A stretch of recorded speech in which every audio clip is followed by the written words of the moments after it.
దేవుడు కోట్ల సంవత్సరాలు ఆయన నిత్యం ఉండేవాడు కాబట్టి మన జీవితకాలం ఆయన దృష్టిలో చాలా స్వల్పంగా ఉంది.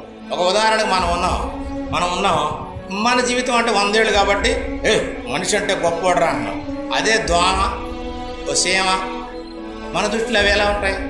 దోమ వాలింది అనుకోండి అన్నగాలు అయిపోయాయి, దోమ చచ్చిపోయేది.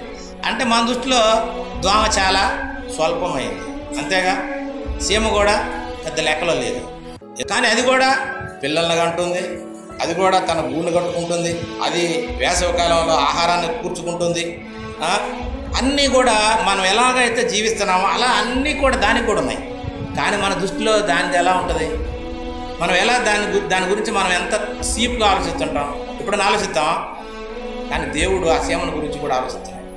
ఇంకా మనకు కూడా బుద్ధి చెప్తున్నాడు, ఆ సేవను చూడండి అయ్యా, ఆడికి యజమాని లేడు, ఆడిని ఎవరో అటు ఇటు పొమ్మని చెప్పరు, దాన్ని కాపలా కాసేవాడు లేరు.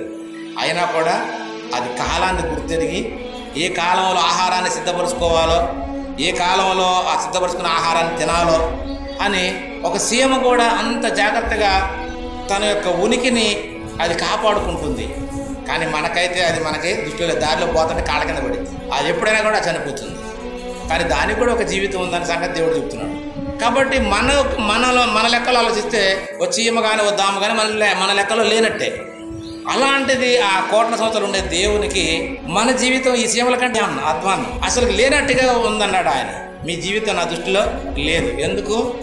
మీరు ఇంతలో కనపడే అంతలో పుట్టు అంటే ఒక బుడక నీళ్ళ మీద ఎంతసేపు తేలుంటుంది? నీళ్లు పారుతున్నటువంటి నీళ్ళ మీద బుడకలు ఎంతసేపు ఉంటాయి?